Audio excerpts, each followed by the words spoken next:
नमस्कार भक्तों, सुनिए श्री दुर्गा सप्तशती कृष्णा टिप्स से। दुर्गा सप्तशती पाठ, दूसरा अध्याय। देवताओं के तेज से देवी का प्रादुर्भाव और महिषासुर की सेना का वध। विनियोग। ओम मध्यम चरित्र के विष्णु ऋषि, महालक्ष्मी देवता, उष्णिक छंद, शाकंभरी शक्ति, दुर्गा बीज, वायु तत्व और यजुर्वेद स्वरूप है। श्री महालक्ष्मी की प्रसन्नता के लिए मध्यम चरित्र के पाठ में इसका विनियोग है। ध्यान। मैं कमल के आसन पर बैठी हुई प्रसन्न मुख वाली महिषासुर मर्दनी भगवती महालक्ष्मी का भजन करता हूँ, जो अपने हाथों में अक्षमाला, फरसा, गदा, बाण, वज्र, पद्म, धनुष, कुंडिका, दंड, शक्ति, खड्ग, ढाल, शंख, घंटा, मधुपात्र, शूल, पाश और चक्र धारण करती हैं। ऋषि कहते हैं, प्राचीन काल में देवताओं और असुरों में पूरे 100 वर्षों तक घोर युद्ध हुआ था और देवराज इंद्र देवताओं के नायक थे। इस युद्ध में देवताओं की सेना परास्त हो गई थी और इस प्रकार संपूर्ण देवताओं को जीत महिषासुर इंद्र बन बैठा था। युद्ध के पश्चात हारे हुए देवता प्रजापति श्री ब्रह्मा को साथ लेकर उस स्थान पर पहुंचे जहां पर कि भगवान शंकर विराजमान थे। देवताओं ने अपनी हार का सारा वृत्तांत भगवान श्री विष्णु और शंकर जी से कह सुनाया। वो कहने लगे, हे प्रभु, महिषासुर सूर्य, चंद्रमा, इंद्र, अग्नि, वायु, यम, वरुण तथा अन्य देवताओं के सब अधिकार छीनकर सबका अधिष्ठाता स्वयं बन बैठा है। उसने समस्त देवताओं को स्वर्ग से निकाल दिया है। वो मनुष्यों की तरह पृथ्वी पर विचर रहे हैं। दैत्यों की सारी करतूत हमने आपको सुना दी है और आपकी शरण में इसलिए आए हैं कि आप उनके वध का कोई उपाय सोचें। देवताओं की बातें सुनकर भगवान श्री विष्णु और शंकर जी को दैत्यों पर बड़ा गुस्सा आया। उनकी भौहें तन गई और आंखें लाल हो गई। गुस्से में भरे हुए भगवान विष्णु के मुख से बड़ा भारी तेज निकला और उसी प्रकार का तेज भगवान शंकर, ब्रह्मा और इंद्र आदि दूसरे देवताओं के मुख से प्रकट हुआ।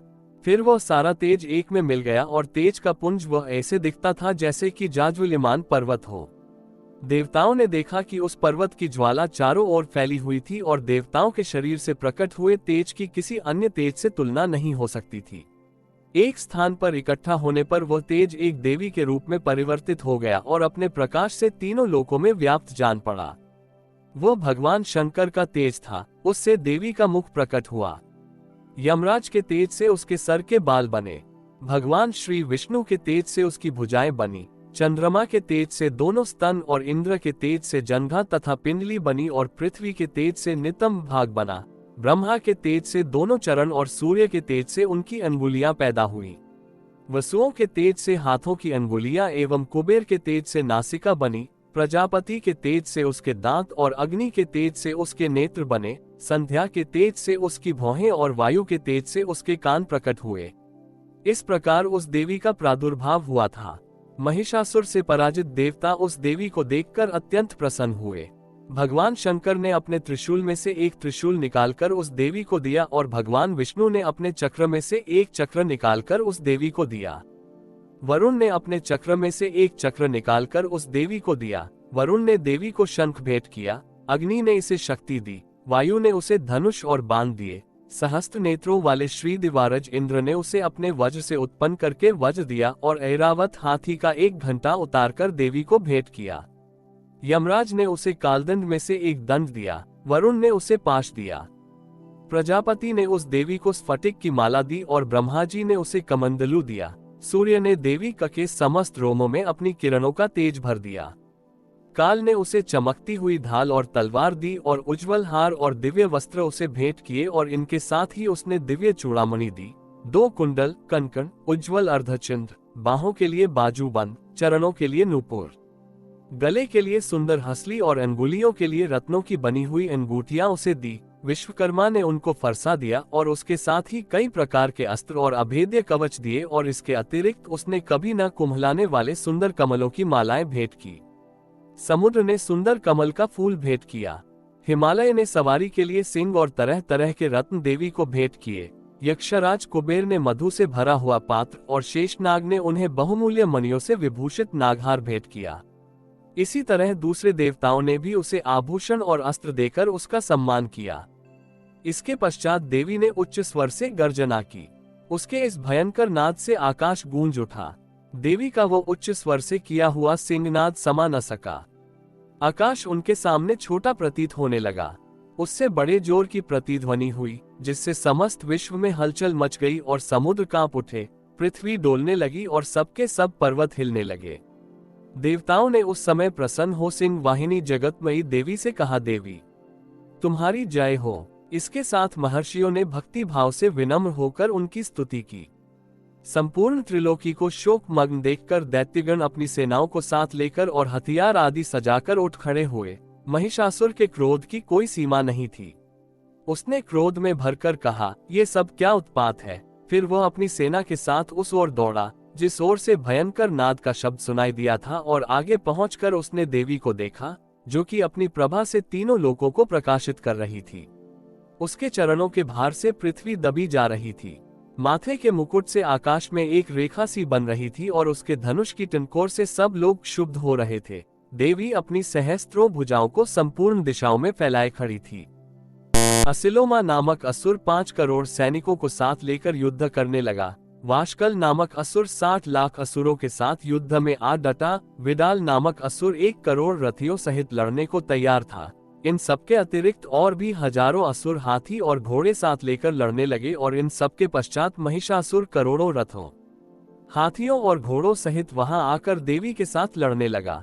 सभी असुर तोमर, भिदिपाल, शक्ति, मुसल, खंडगों, फरसों, पट्टियों के साथ रणभूमि में देवी के साथ युद्ध करने लगे। कई शक्तियां फेंकने लगे और कोई अन्य शस्त्र आदि। इसके पश्चात सबके सब दैत्य अपनी अपनी तलवारें हाथों में लेकर देवी की ओर दौड़े और उसे मार डालने का उद्योग करने लगे। मगर देवी ने क्रोध में भरकर खेल ही खेल में उनके सब अस्त्रों शस्त्रों को काट दिया। इसके पश्चात ऋषियों और देवताओं ने देवी की स्तुति आरंभ कर दी और वह प्रसन्न होकर असुरों के शरीरों पर अस्त्र शस्त्रों की वर्षा करती रही। देवी का वाहन भी क्रोध में भरकर दैत्य सेना में इस प्रकार विचरने लगा जैसे कि वन में दावानल फैल रहा हो। युद्ध करती हुई देवी ने क्रोध में भर जितने श्वासों को छोड़ा, वो तुरंत ही सैकड़ों हजारों गणों के रूप में परिवर्तित हो गए।